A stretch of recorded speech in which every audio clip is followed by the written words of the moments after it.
Assalamualaikum. Waalaikumsalam. Greeting from Albukhary International University.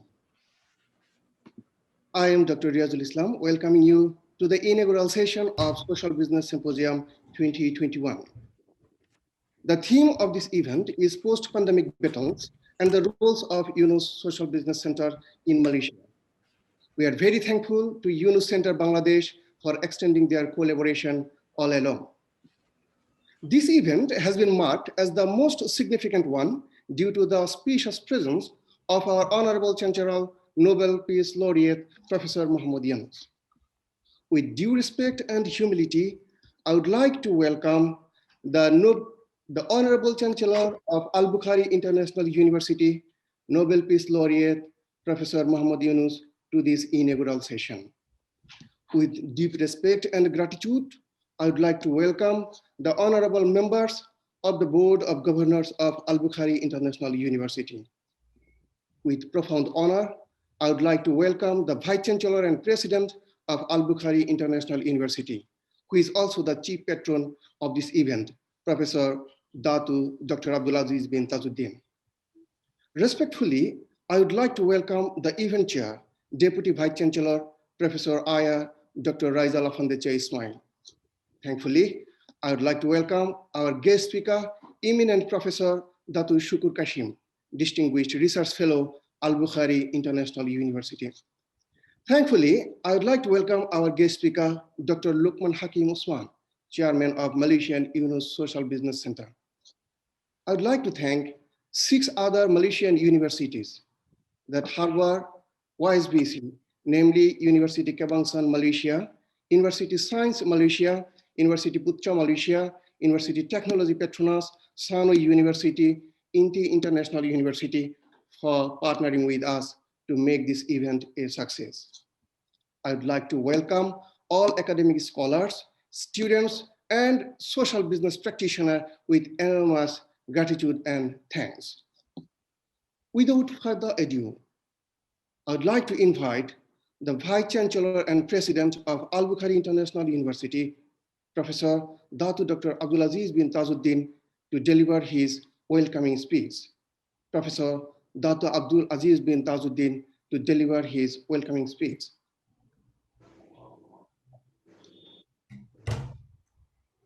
Bismillahirrahmanirrahim. Assalamualaikum warahmatullahi wabarakatuh. And a very good evening. Alhamdulillah Rabbil Alamin wa salatu wassalamu ala ashrafil anbiya wal mursalin wa ala alihi wa sahbihi ajma'in.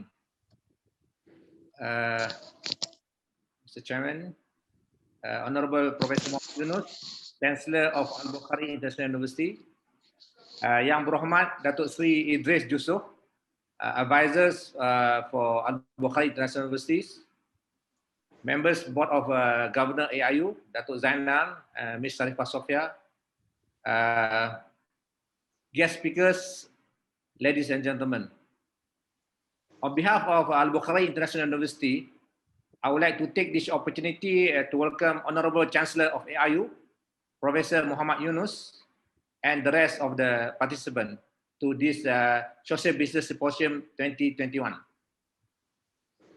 AIU is indeed very grateful and glad that Professor Muhammad Yunus, with such an eminent and well-recognized individual, has accepted to be the main speaker for today's symposium.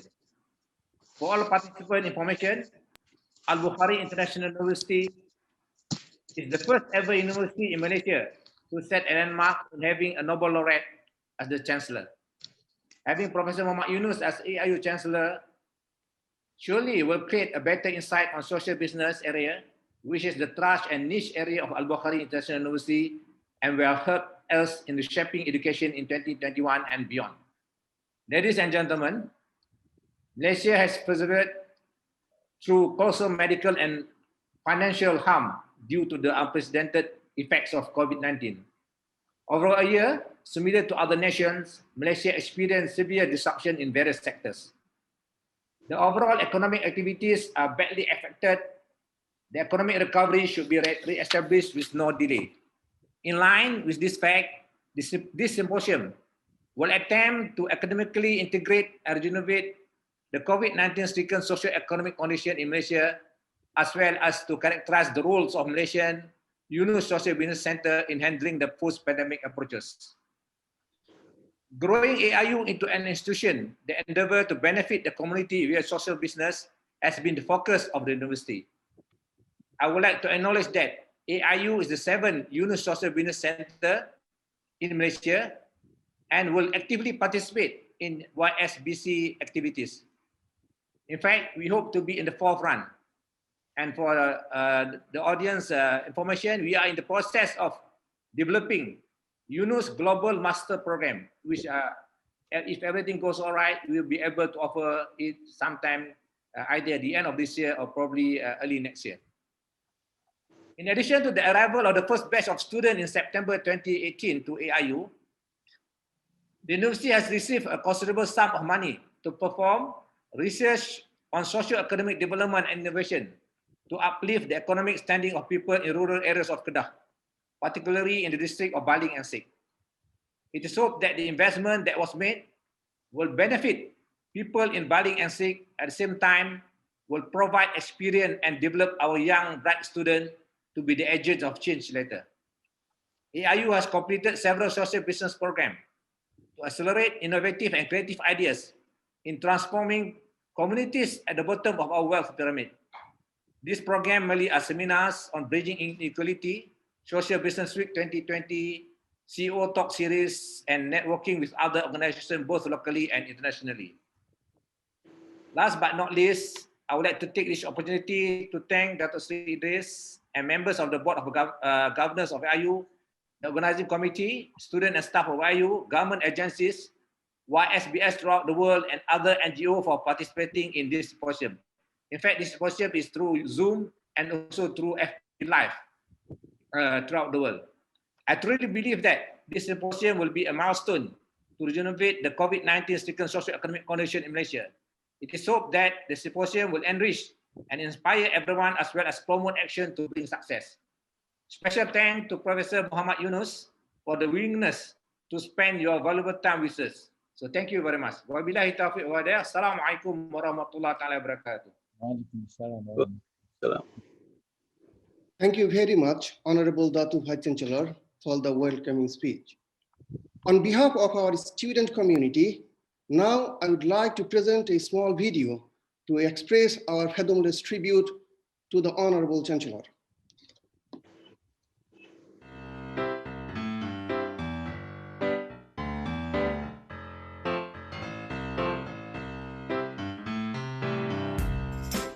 AIU was founded with the intention of providing opportunity where the pursuit of knowledge can flourish together with exploration and stretching its boundaries towards a new horizon for future needs.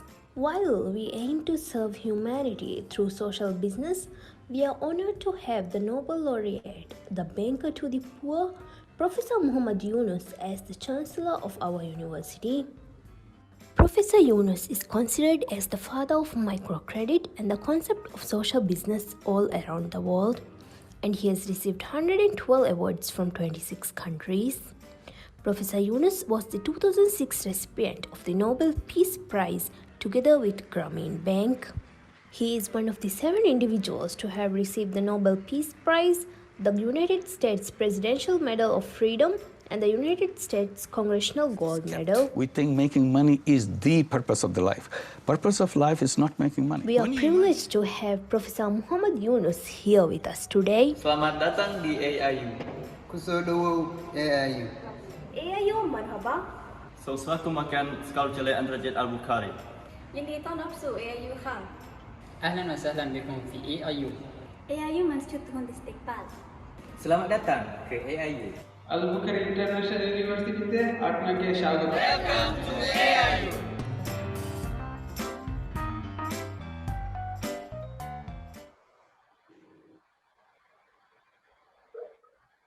Ladies and gentlemen, the auspicious moment we await a long time has just come.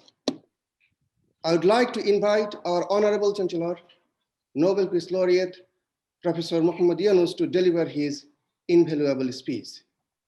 Professor, please. Thank you. Thank you very much. Assalamu alaikum wa rahmatullahi wa barakatuh. I'm so privileged. I'm so delighted that I could come and talk to you today, because after I became the Chancellor, I didn't have a chance to come and say thank you and say a few words, exchange your thoughts with mine. And today is a good occasion to do that. At least virtually we can get together and we can exchange some ideas and thoughts on this occasion. And I'm very happy to meet the faculty and students today. I hope I'll have more occasions to meet as virtually as well as physically. And thank you also for creating Yunus Social Business Center, because this is very important initiative to give a different kind of orientation to the students than we conventionally give in most of the time. And this is the 7th Yunus Social Business Center in Malaysia. We're very happy that 6 other Yunus Social Business Centers are located in Malaysia. In total, there are 87 Yunus Social Business Centers in 34 different countries. And we hope there'll be many more to come. And they're dedicated to giving a new orientation in the students' mind, how they can create the world they want. It's one thing to inherit the world that we leave behind, another thing to build your own world. And what Yunus Social Business Center is trying to do is to help students realize it's their world, they have to build it. And nobody else will bring it for them to decide there, enjoy their life. That is not an opportunity for them. The opportunity is build their own house according to your desires, according to your wishes, so that it fits you, but along with the purpose of your own life.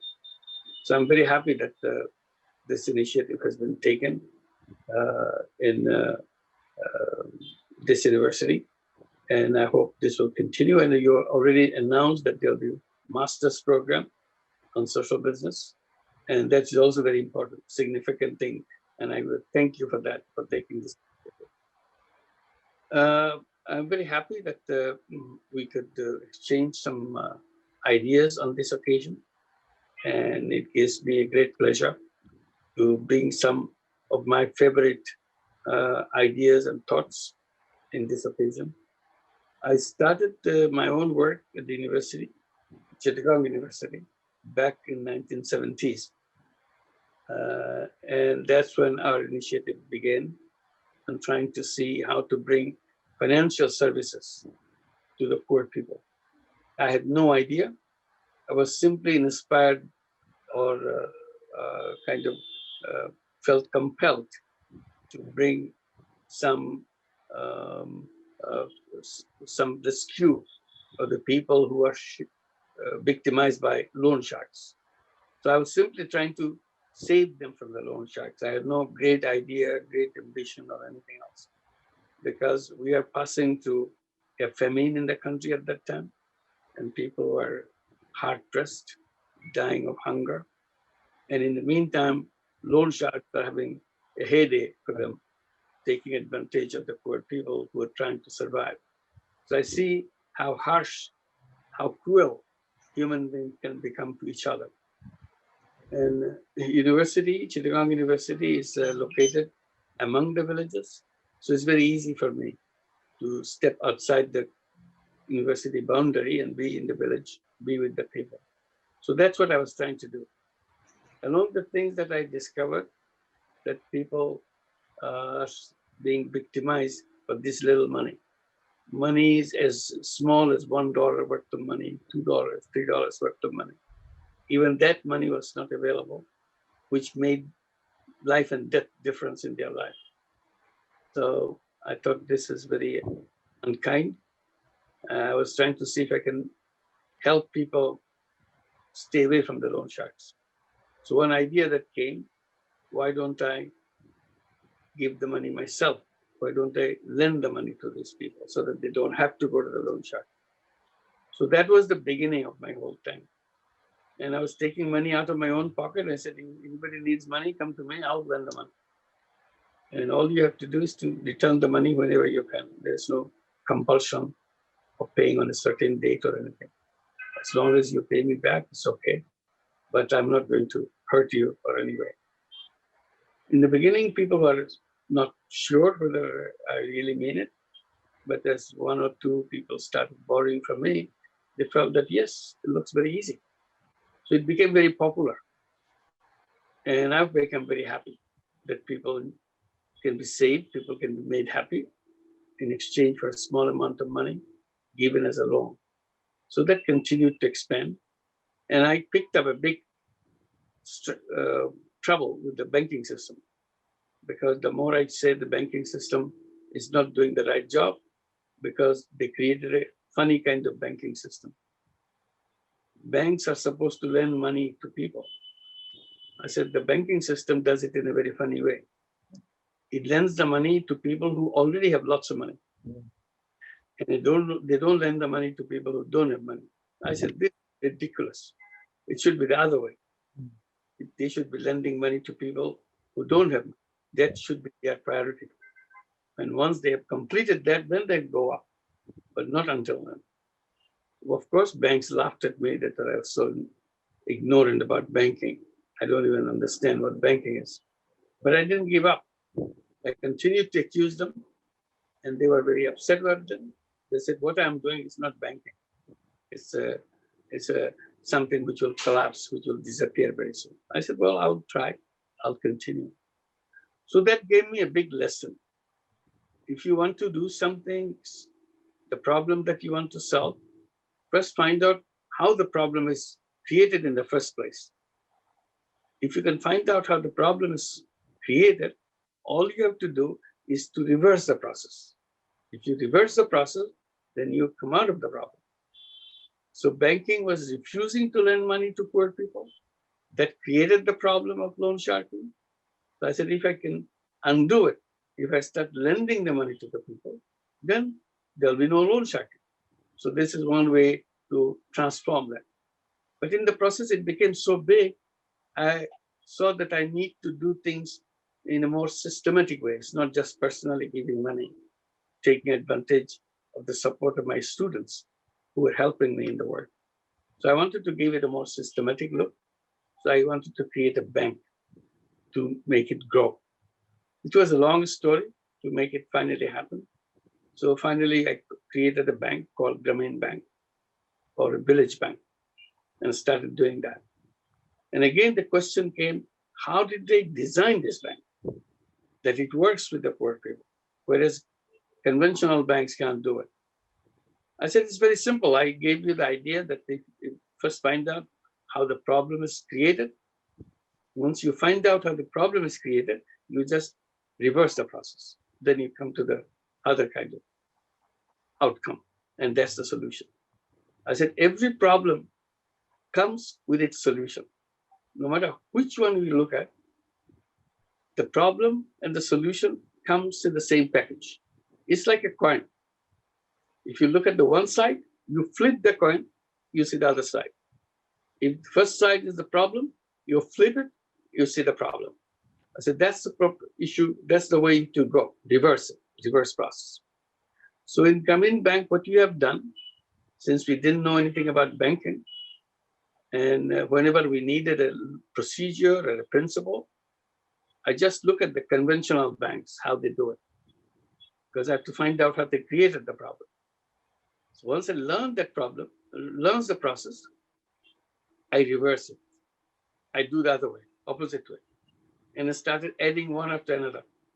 And that became the Grameen Bank.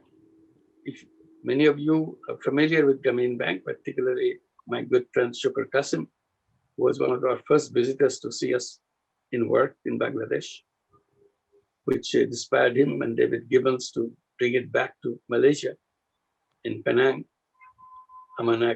Set up Amanak there, Malaysia. And that was the first replication of Grameen Bank in the whole world. So actually Malaysia was the first one to adopt it and make it to expand. So what I did in my work, I look at the banks and I do the opposite. They go to the rich, I go to the poor. They go to men, I go to women. They go to city, I go to rural areas. They insist people should come to the bank, I reverse it. I said, bank should go to people. They insist on collateral, that before you take money, you have to have collateral. I said, forget about collateral. I undo the collateral. So I said, in my system, there is no collateral. They insist on having lawyers around them. Without lawyers, they will not talk to you. I said, dismiss all the lawyers. So this is what the Grameen Bank is. Just piece by piece, you see, it's a reverse. It's almost a mirror image. What you see, you put it on it. And when I was doing it, funny thing happened. Banks were saying, Dr. Yunus, you are putting whole banking system upside down, the way you're working. I said, yes, that's what I'm, because the banks were standing on its head. So I'm now turning it around so that they can stand on feet. That's precisely what I'm doing. Anyway, this continued. And that's the way the process began, the reversing of the process. But I learned a lot in the process. It's not a simple thing, it's experiencing everything, noticing everything, and making it happen. And having it for the women in the villages is a revolutionary thing for Bangladeshi villages. Women are supposed to stay home, inside the home. They're not supposed to come out. And suddenly Grameen Bank comes and start telling them that you can start business, you can do things. It's a shocking experience for them. They are the first one to reject it. No, no, not for me. I cannot annoy my family. I cannot become the target of all my accusations in the family. So I don't want to do that. So it was a long struggle to build confidence in women that yes, she can do that. Yes, her family would be supportive if she showed that yes, she can handle the life for the entire family. She is not just an insignificant person in the family. She's a very creative, talented person in the family. And that's what they did. The whole perception of women in Bangladesh completely changed because now the women are handling money. They became the main income earner of the family, most of the families around the villages. So that's turning around step by step, reversing the process itself. So let's start the process. Along Grameen Bank, I saw problems of healthcare. If you are poor in health. It goes together. Poverty and poor health is again synonymous. You cannot distinguish between these two. So I see that problem, and particularly the women in the family, women in the poor family is the worst in health situation, and their children is the same way, worst victims of the health situation. So I wanted to see what I can do that I can help them overcome their health issues, not only the finance issues, also the health issues. So I created first health insurance program. Very simple one. You pay virtually $4 a year. And with $4 a year, entire family is covered with health insurance.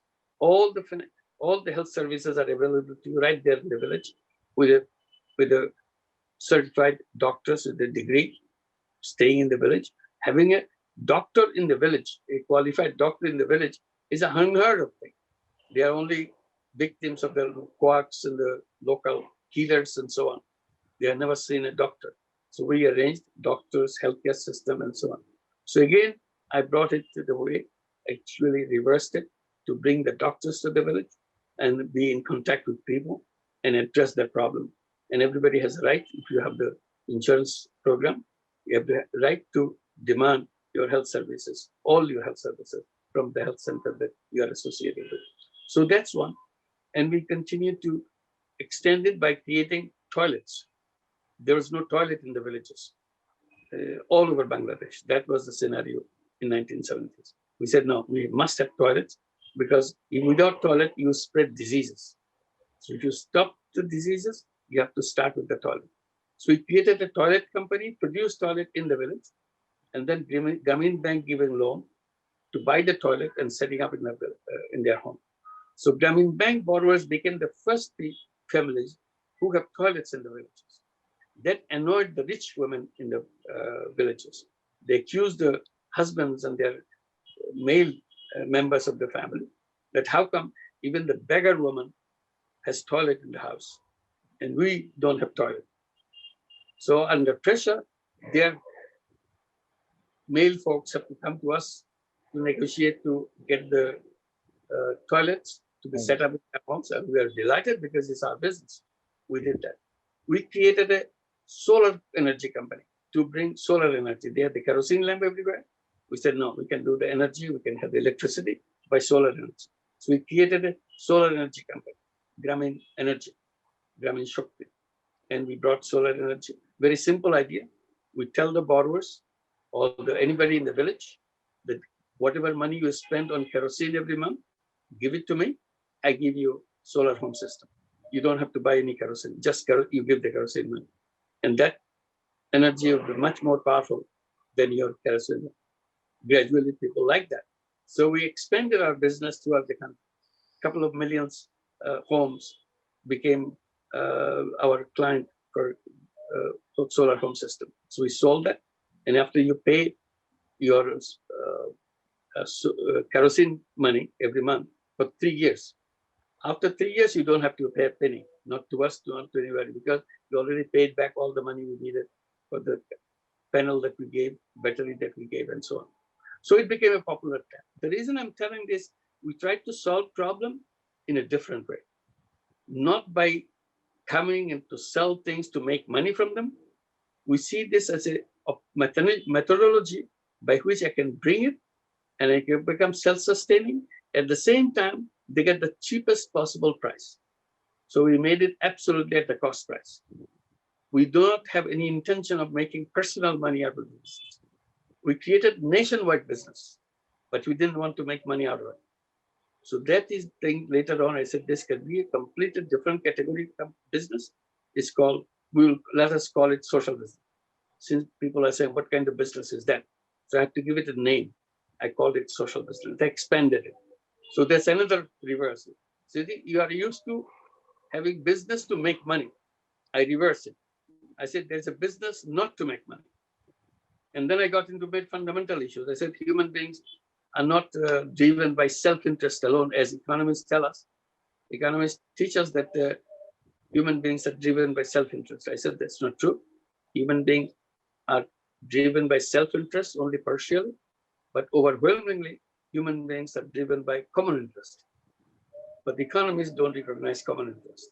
I said, that's the mistake economics has done, created all the problem that we created. So we created this business called social business to address the common problem without having any intention of making money, because this is not a self-interest. Profit is a self-interest issue. So since we are in a common interest issue, we did not need any profit for ourselves. So we created social business. Not that idea of social business is spreading. And that's what we'll be teaching in the Yunus Social Business Center to explain there are two kinds of business in the world: business to make money, business to solve the problem. If we had that, all the problems that we have created in the world would not have existed. Like the problem that we have now, global warming. It's a huge problem. Global warming has created a situation where our existence on this planet is at stake. We don't know how much more time we have on this planet. Some give us 20 years, some give us 30 years. That's about the time. After that, this planet will be uninhabitable. We cannot live in this planet because we cannot survive under the existence of the global warming the way the stage it will reach by that time. So we are on a kind of a warning that we are in the countdown has begun. Very soon the countdown will come to the final count and it will be over. And that's the direction our economy is taking us. And I remind everybody that human beings are the most endangered species on this planet. So our life is about to end. But we don't recognize that. I said, you know why we don't recognize it? We know our house is burning. Everybody knows that. Our newspapers talk about it, our leaders talk about it, our academics talk about it, global warming, and everybody is worrying about it, trying to set goals to how to overcome that global warming. So nobody can say, I didn't know about it. So we know that. We know that our house is burning. But inside the house, we are having a party. We are enjoying our life. We want to measure what is the GDP growth what is the prosperity, all these things. So that's the kind of direction, wrong direction we are in. It's a mismatch. In the burning house and inside party. Why are we having a party? Knowing that there's this burning of the house going on? The explanation is we are addicted. We're addicted to our lifestyle. We cannot give it up. We know that it's not right, but still we have to do that. So our job is to wake them up out of this addiction. It's like an addicted person knows it's bad for him or bad for her to remain addicted to something, but he or she cannot resist. So you need some kind of application to shake them up so that they can get aware that this is a suicidal path. So we are on a suicidal path. How to overcome? Next suicidal path that our journey is taking us is extreme wealth concentration. All the wealth of the world is accumulated, but not staying with the people. All the wealth with this few people. If you look at the wealth concentration, 99% of the wealth of the world is concentrated in the hands of 1% of population. 1% population owning 99%. That's a ridiculous thing, which means 99% of the people is to be happy with 1% of the wealth. So if you put it in a map, if you put it in a graph, and you can measure income on one side and the people on the other side, if you say how many people is under $1 a day, it's a huge number is under $1 a day. $2 a day, another big chunk, huge number. $3 a day, these are all the poor people, $3 a day. So huge number. You go to $5.50 a day, that's half the population of the entire world. If you take the $5.50 into one. So you have half the population there. You go to $10 a day, you have another chunk. $100 a day, another chunk. So almost you exhaust by the time you get to $1,000 a day. People are there. All the 90%, 95% of the people are here. But if you look at the wealth is not here. Wealth is someplace else. You have to go $1 million a day to find the wealth. When you get there, then you start noticing there were very few people. But all the wealth, 99% of the wealth up in the sky. People in the bottom, wealth is in the sky. So there is a kind of a huge distance between people and the wealth. I said, what a ridiculous situation that economics has created for us. All the people are condensed at the South Pole, and all the wealth is concentrated in the North Pole. They don't see each other. There's a huge, big gap difference between the two. I said, this is unworkable.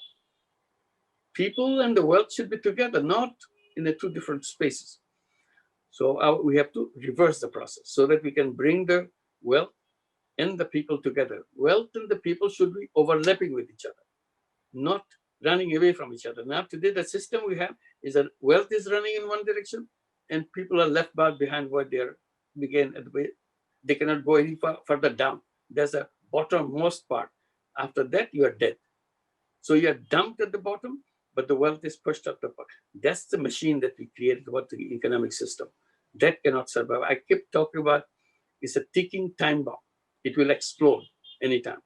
It will explode in a political upheavals, anger, dissatisfaction, because people say, oh, I work hard, I don't get anything. And the third one that we have problem is with the problem of artificial intelligence. Artificial intelligence is coming very fast. What is the purpose? Purpose is to replace human being in everything. Now today, all of us here, most of us university professors and so on, soon artificial intelligence will replace the professors because they will teach better than real human beings.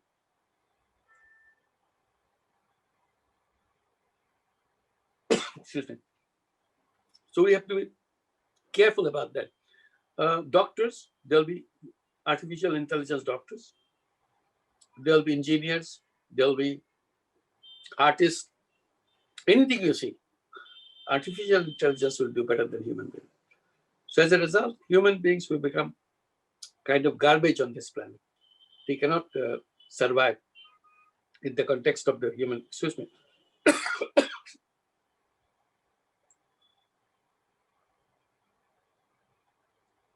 So as a result, this will continue, and we are abandoned as a garbage on this planet. Human beings will be out, artificial intelligence will be in. That's not the future we want to have. So what I'm saying that if you want to get away from that, we have to reverse our process. If we go to the same road, we always end up with the same destination. This same destination that we are heading for is a destination of death.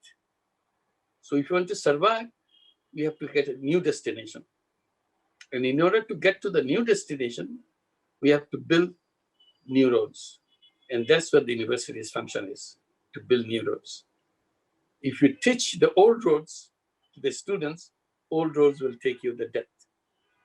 Now it's our responsibility as teachers, as faculty members, take this opportunity to teach the young people to save themselves, their generation, and their future generation, so that they can go to a better world. And we talk about creating a new world completely, a new world with a new civilization. Old civilization is over. It cannot survive anymore.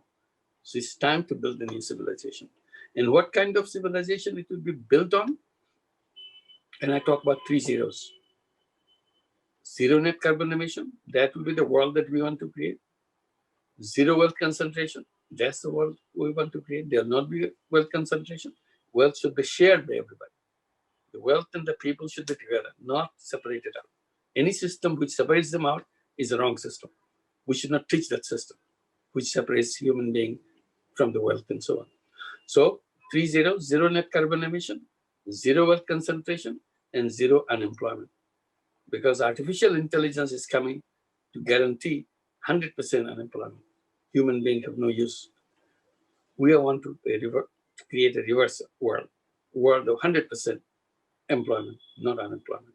So that's the world. And I kept saying that it can be done. It's not something fancy idea. It's a real thing, real step. That's what the discussion that we try to have in the courses, the social businesses, and the teachers and students practice that, give examples of the practices of social business, how it is done. It's something, it's all in the ideas, all is in the thinking. If you clean up our thinking process, world will be different.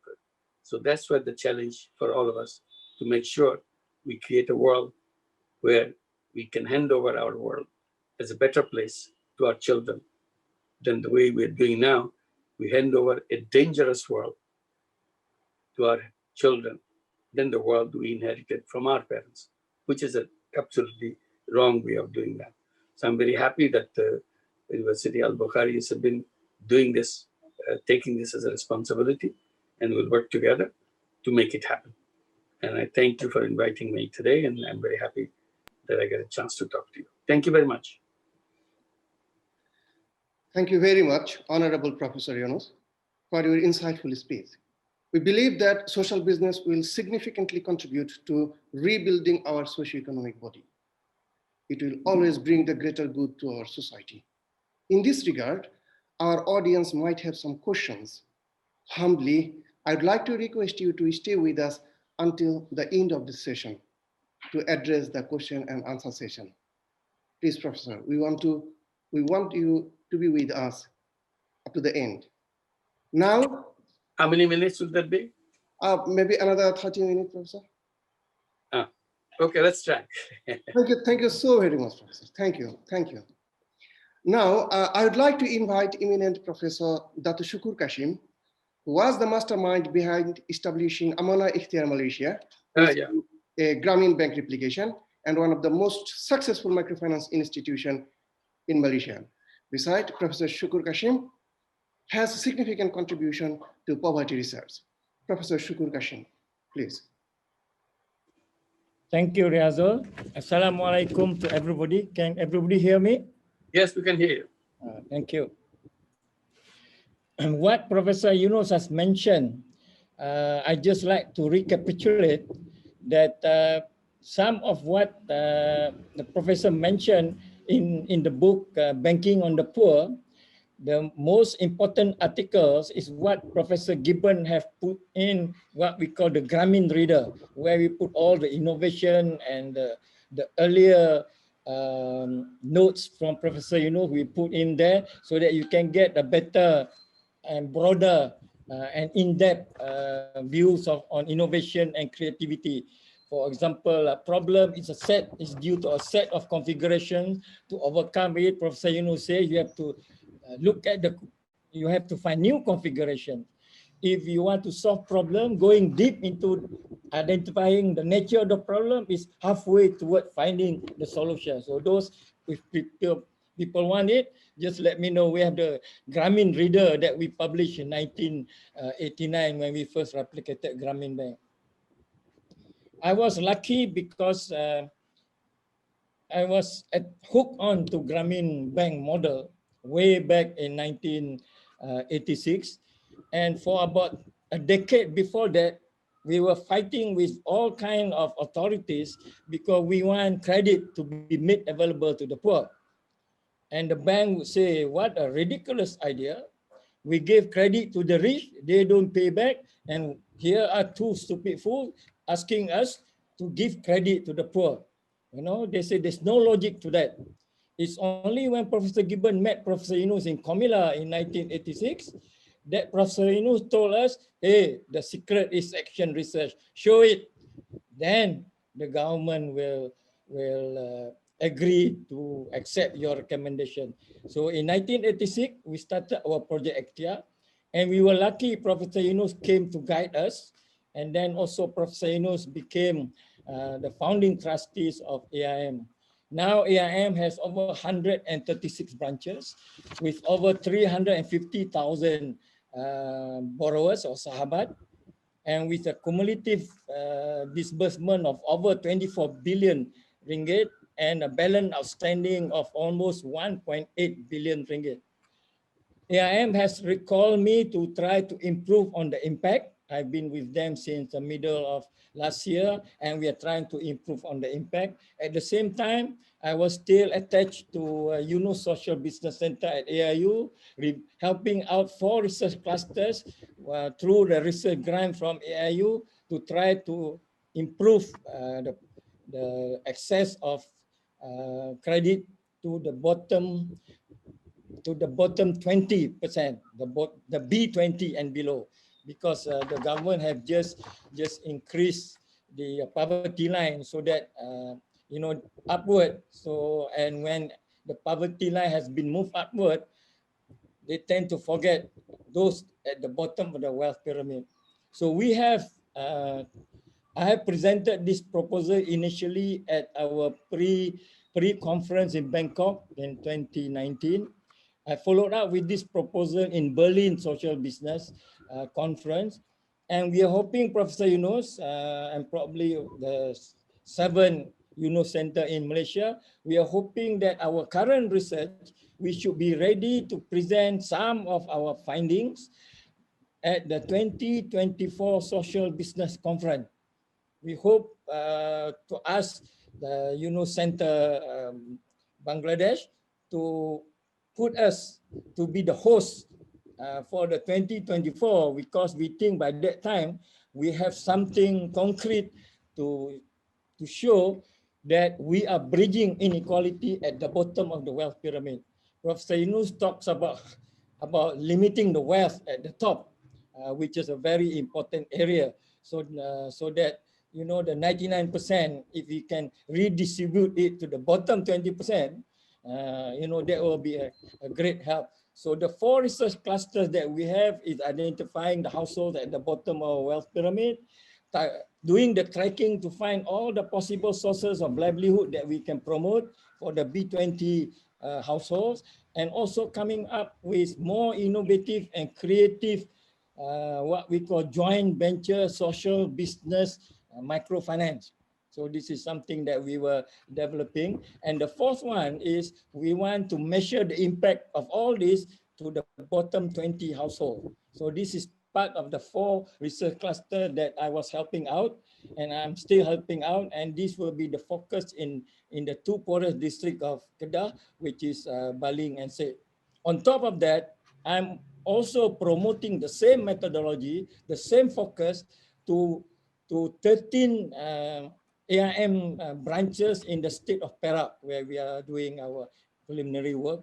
And by April, this methodology will be introduced throughout the other 13 area offices or area region, so that by the end of this year, we should be having a specific program in bridging inequality. So back to our program. You know, most microfinance program normally boast their KPIs, how cheap they are disbursing for every dollar of loan. So we think that that is measuring the institution, the organizational indicators.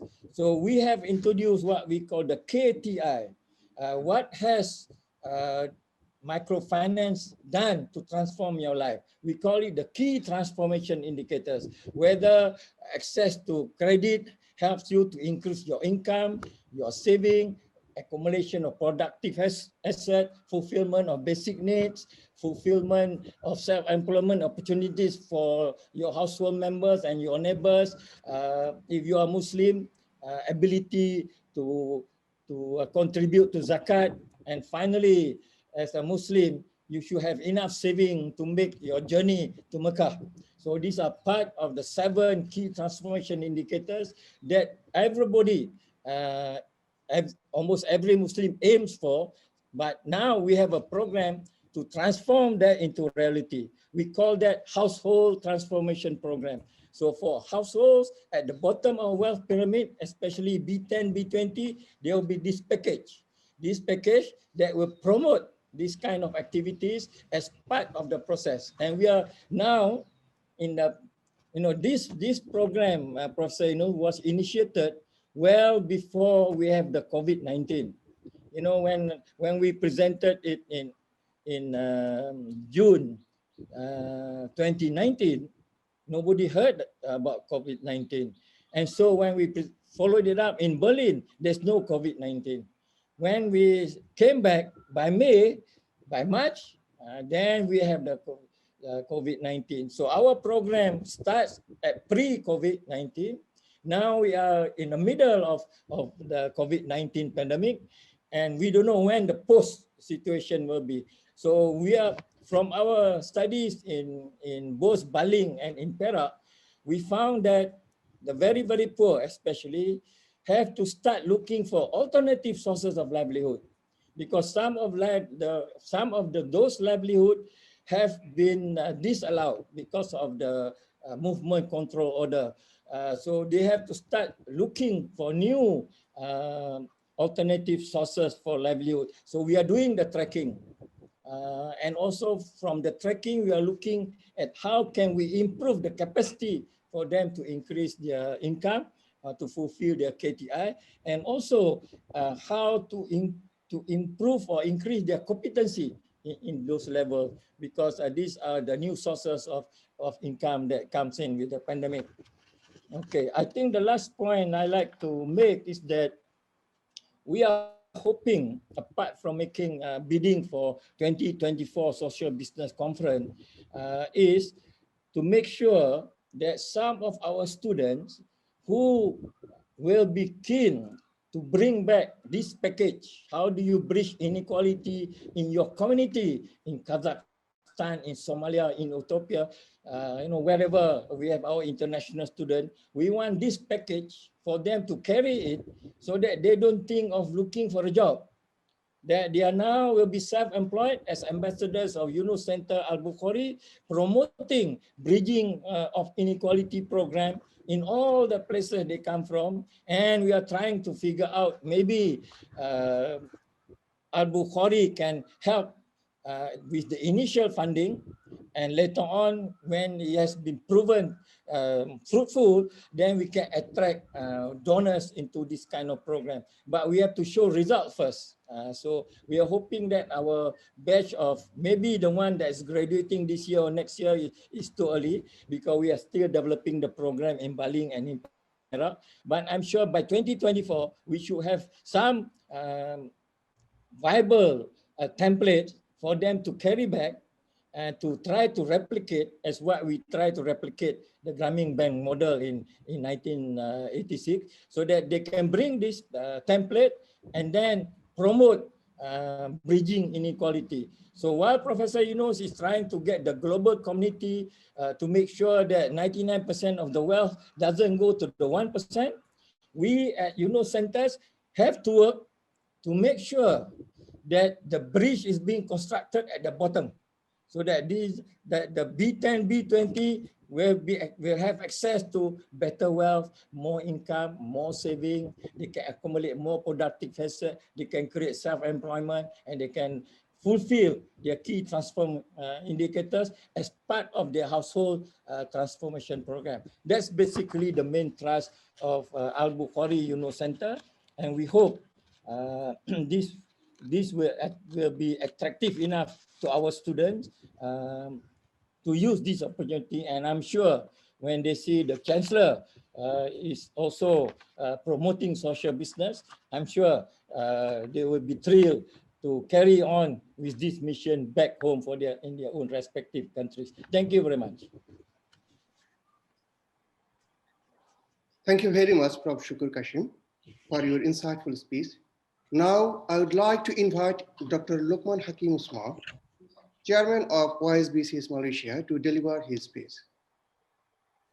Assalamualaikum. Waalaikumsalam. Good evening, everyone. Thank you, Mr. Chairman, Dr. REAZUL Islam, Professor Yunus, Professor Shukur, Dato Sri Rezuso, members, professors, students, attendees of this symposium. I'm delighted to be able to share with everyone. As one of the members of the Yunus Centres, we at UKM, but Malaysian Yunus Centres, we've come out with Malaysian chapter, called it the Malaysian Yunus Social Business Centres. And we have 7 of the universities and NGOs, My Harapan. Within that, we also have IDR as well, Institute Darul Rizwan, as part of the members of the network.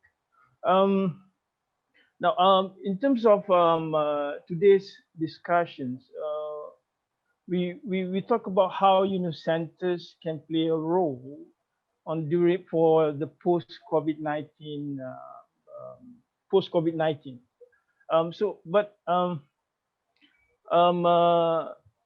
I think the way that we can actually play a role is to remember that, like Prof mentioned, that when there is a problem, there is an opportunity for us as academics, as individuals, as students, as industry players to come in and try to work and solve the problems.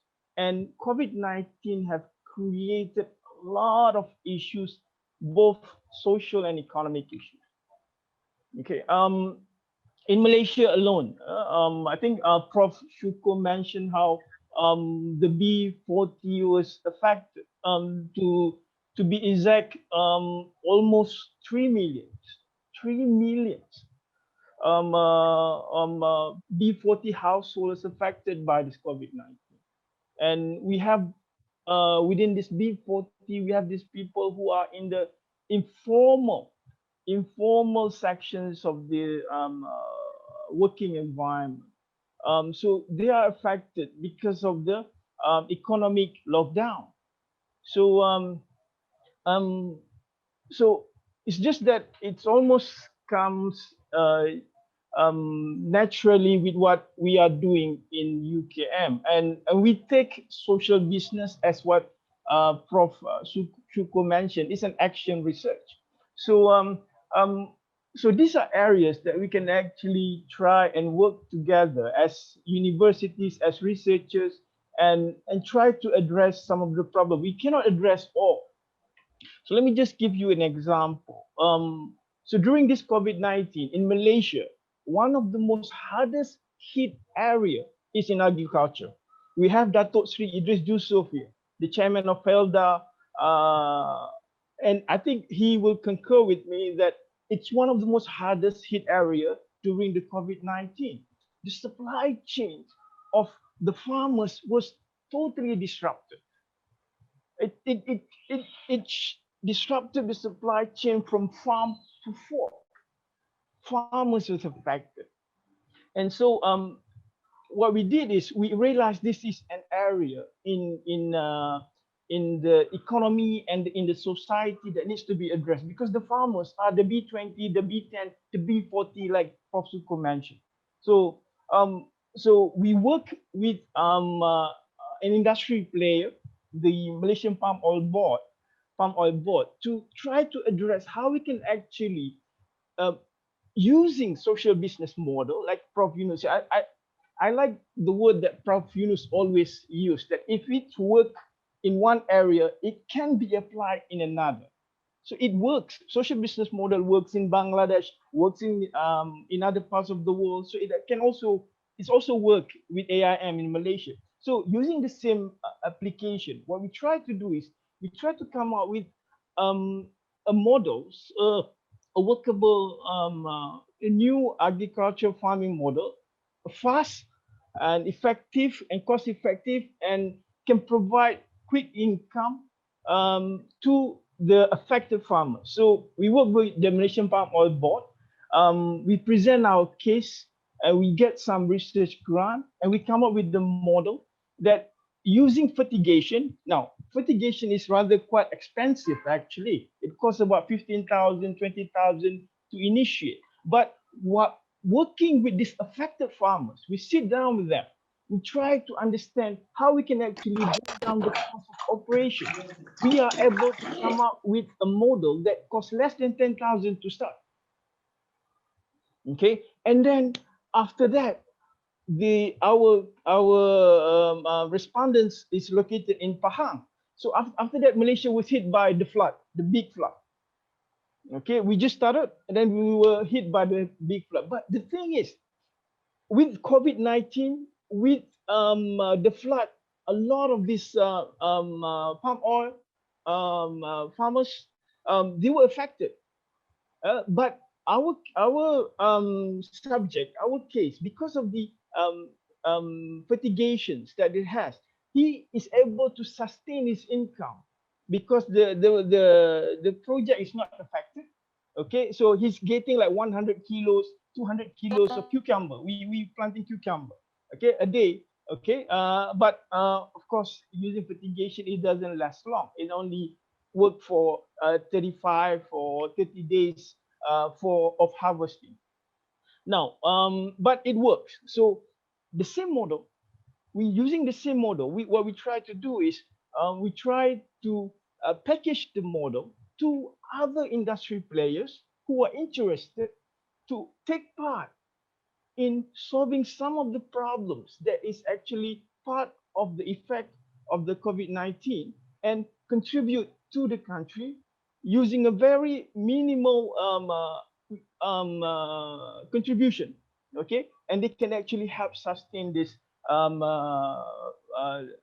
farmers' livelihood, okay? It's almost like a small micro loans, okay? But we package it, okay, so that the targeted farmers can receive the package, and then they can actually try and solve the problem. The beauty is that the models, I mean, the fertigation system is built by them who are able to utilize to recycle the tools they have, the equipment they have, so that it can bring the cost lower, okay, and it becomes very workable for them. Now, why I'm sharing this is that this is just one area. Okay, in one affected area in Malaysia because of the COVID-19. It's not just in Malaysia, all over the world. If we look at in agriculture alone, we have forestry, we have fishing. Fishing is a factor as well. So using action research, I think that's key for us to, as Yunus Centres, as researchers, as universities, to take part and adopt the workable model, okay, and try and bring it to the problems to come up with a better solution. We first started off doing this with our students in the university. We have students, UKM International University. We have students comes in thousands, 5,000 in every new intake. Okay, and a lot of them are B40s. A lot of them comes from B40s. By B40 we mean some of them are marginalized sections of the community. Okay, and some of them have issues of trying to survive to the end of the month. So what we did is we did what Prof Yunus did. So we give the students some small loans up to 400 ringgit, so that for them they can actually start their own entrepreneurship program. Okay, we were lucky. We have good vice chancellors. I think Prof met him, Tan Sri Azlan, and now we have another new vice chancellors who are in supportive of this action. So these students with this fund, they were able to actually pay back. We haven't have any missing in terms of repayment. They were able to pay back, and they were making like 1,000 ringgit, 1,500 per month during before the COVID-19 hit. Now, all in all, well, again, what I'm trying to say is that as Yunus Centres in Malaysia and all over the world, we have to adopt what we call this action research approach. The problems is out there. The concerns is out there. With COVID-19, it's even worse. In Malaysia, the migrant workers is more affected by the COVID-19. They can't simply go to the hospital to get treatment, to get medication, because if they leave their jobs, they might lose their jobs. Okay, these are areas that can be addressed using a workable social business model. These are areas that researchers, these are areas that even students can actually work with university lecturers, with industries, and try and make it work. Yeah, I think it's workable. It has been done. So there is the limit. It's sky. The sky is the limit. All right. Thank you, Mr. Chairman. Thank you very much, Dr. LOKHMAN Hakim Osman. Now, I would like to invite Dato Sri Idris Yusuf, Chairman of FELDA and the Honorable Advisor of Albukhary International University, to give the concluding speech briefly. Okay, Assalamualaikum. How are you, Professor? Professor Yunus, how are you? Yeah, you look well. Thank you for accepting. Prof. Yunus, how are you? Thank you very much. Good to hear you. We miss you, man. I like attending your annual conference every year, but we miss it. Even last year. We miss Paris last year. That's right. We'll have to do it virtually this year too. All right. Thank you for accepting the invitation to be Chancellor of AIU, Albukhary International University, and I'm glad, since I've been following you on social business. In fact, I'm now the chairman of FELDA. FELDA is actually a social business agency, actually, that takes care of 112,000 all palm settlers I see. I mean, of course, we have not been doing well previously. We are getting better now, and LOKHMAN said otherwise, but we are. I mean, all palm price is good now, actually. Good to hear. So again, conceptually, you're talking about thinking differently. I mean, you always think differently. I mean, Right. you were saying, man, I'm doing some research on what I've been reading from your books, and you're saying, do the opposite of going to the rich. Now you're going to the poorest, and the women, the villagers. This is something that we have to be doing now.